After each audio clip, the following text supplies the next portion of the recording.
Thanks for tuning in. Welcome to Arirang News Break on this Thursday, May 26th. Live from Seoul, I'm Han Dan.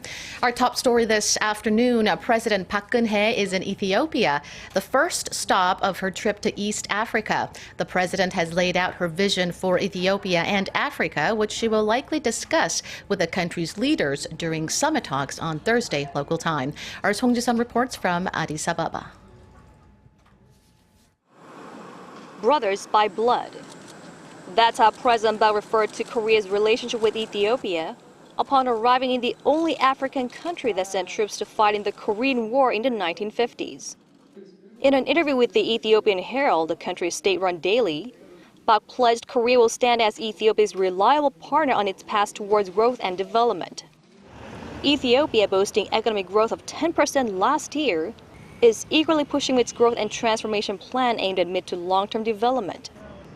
Anticipating the country to emerge as Africa's economic powerhouse, Seoul hopes to expand investment in Ethiopia and help local industries grow. Park listed 3 pillars of cooperation to develop Korea-Ethiopia relations in a mutually beneficial manner to grow and learn together. First, through Korea Aid, a new official development aid program offering health and cultural services on wheels.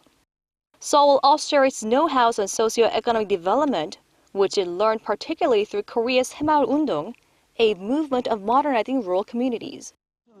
Cultural exchanges will be another key to deepen understanding between the two countries.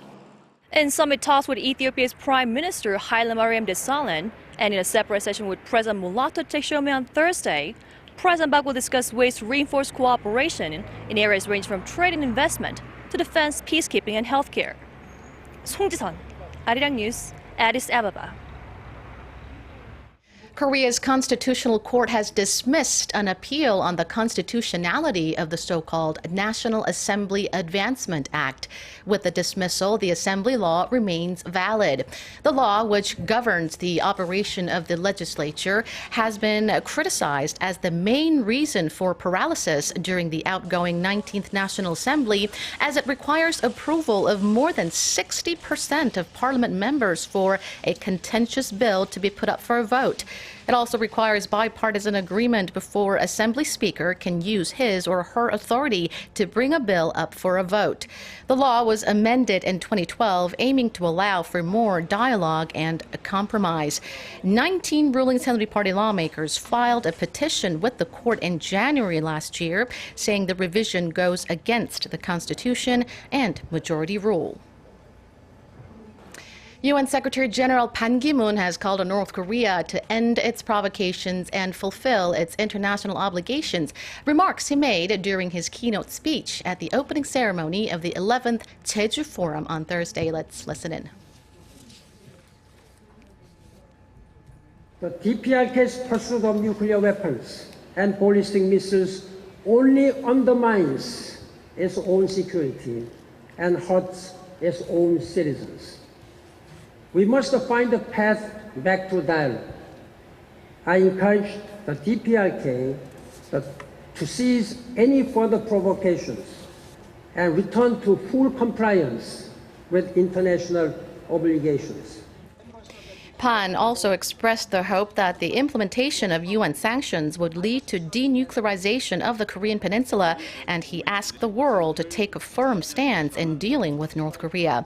He also called for more cooperation in Asia and expressed hope that a 7th trilateral summit between South Korea, China, and Japan would be held as soon as possible. This is the second day of Pan's visit to his home country, but he will leave for Japan later today to attend the G7 summit. He will return to Korea on Saturday to attend a UN NGO conference in Gyeongju next week, among other activities. And speaking of the G7 summit, which Pan will take part, world leaders have gathered in the Ise-shima region of Japan for the start of the summit to discuss some of the most pressing matters facing the international community. Over the next 2 days, they will be discussing a range of issues from the global economy, international terrorism, and the refugee crisis to Beijing's claims over islands in the South China Sea.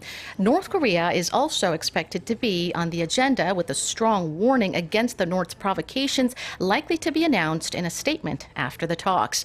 U.S. President Barack Obama already discussed the matter with Prime Minister Shinzo Abe in a meeting on Wednesday, where they agreed to boost their defense capabilities against the regime's threats. The total sum of Korea's household debt, which includes sales on credit, has hit yet another record high. The Bank of Korea says the amount stood at roughly $1 trillion as of the end of the first quarter this year. That's the largest amount logged since 2002, when the related data was first compiled. It's also up roughly $17.5 billion from the end of last year, marking the fastest pace of growth on record during the first quarter. Compared to the previous quarter, however, the rise in household debt in the first 3 months of the year actually slowed significantly as the government's tighter guidelines for screening loan applicants kicked in early in the year. South Korea is getting its first Apache attack helicopters in a bid to strengthen its combat capabilities. The Defense Acquisition Program Administration said Thursday 4 AH-64E Apache attack helicopters have been delivered to the Army. The Apache, which is also used by the U.S., is said to be the world's most advanced multi-role combat helicopter.